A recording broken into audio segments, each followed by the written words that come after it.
gusto matulog sa tabing daan. Bigla ako naramdaman yung pagod.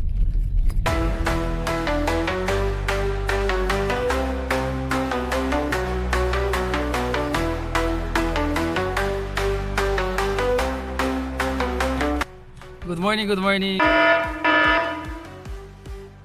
And it is our second day sa ating Project 1 Million. Kita nyo.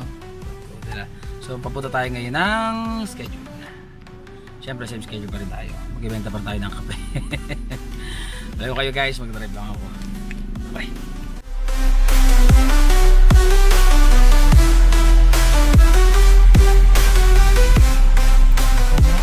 Bye. Kaan tayo. So isang dapat kasama ko hindi available.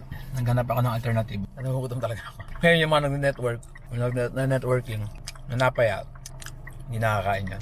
Ngayon ba akong dalawa? Naka-20 pa lang ako. Patang ko kaya yung segment. Gawing networking unmasked. Ay totoo lang. Ito yung buhay ng mga networker. Kung ikaw ay willing mag-networking or gusto mo magawin full-time networking, expect po niyo may mga ganitong tagpo. Kakain ka ng kung anong available sa daan. Para gutom ka. Mabase ka rin sa presyo. Kasi, bawa kahapon. Gas ako kahapon. Gas din ako ngayon. Hindi ko na-video yung kanina kasi yung kinausap ko kasi nasa hospital eh. Ito nagwo-work ko. Bawal mo video sa hospital. Tsaka mag-picture. Wala pa to. Wala pa to. Maliit pa to. Compare sa mga kilala ko nag-networking dyan full time. Start talaga. A few moments later. Lugi ang Pilipinas dito. Isa lang yung lakad pala namin. Akala ko 3. So after nung isa, wala na palang kasunod. Lugi ang Pilipinas dito. Ngayon naulan na. Imagine nag-gas ka ng magkano? 1,000. Tapos pupuntahan nyo pala isa lang. Okay.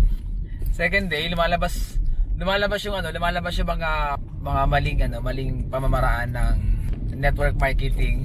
Lumalabas yung mga strategies na hindi gumagana. I mean, nagpapatagal, nagpapabagal, nagpapa-burnout, nagpapapagod. Okay? So, down tayo sa notes natin. Isa to sa mga bawal. Hindi naman bawal, pero isa to sa mga hindi dapat ginagawa. Kung gusto mong gawing career ang network marketing. Kasi ako nga mismo nasasaktan, no? Ang sakit ng biyahe ko, ang sakit ng drive ko. Imagine, magkano gas. Tapos ang lakad pala namin isa lang, pagkatapos wala na pala naka-backup. Sabagay, mali ko rin naman dahil ako yung nakakaalam ako yung nakakaalam kung ano yung dapat, hindi ko naman tinuro. So hindi ko sinabi na dapat ay 2 or 3 yung kakausapin or pupuntahan na lugar. Nangyari isa lang. Tapos yung pinuntahan pa na isang lugar is malayo pa sa kanila. Ang ending, ang way ko talaga is pagpapauwi na is dadaan din sa kanila. Sakta ko lang day 2 So maagap nga tayo nakalabas ngayon ng date na compare sa day 1. Pero maaga na nakalabas.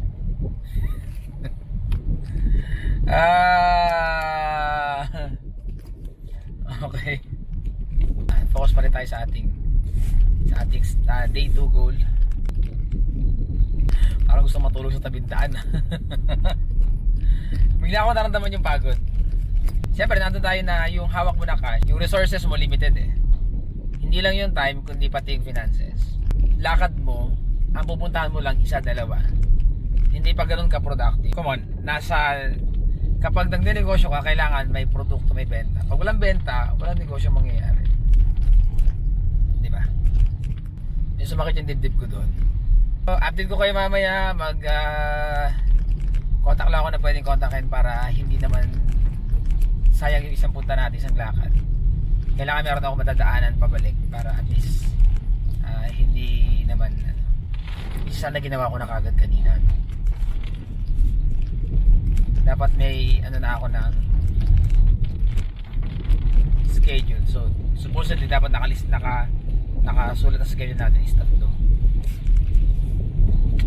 Okay guys, palitan mo kayo mamaya kasi nag-drive na ako. Hindi na makadina pa sa video. Balik ako kayo mamaya.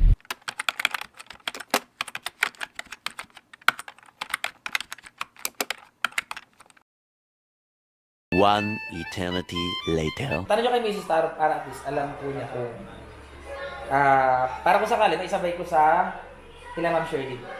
Since magpapadala sila.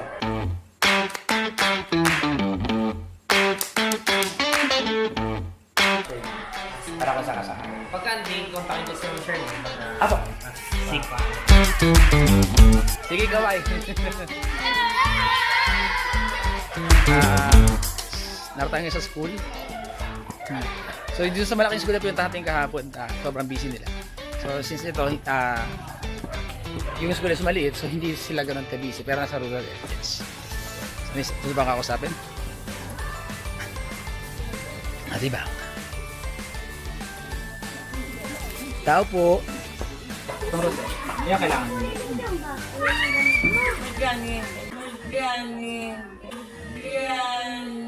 Maganin.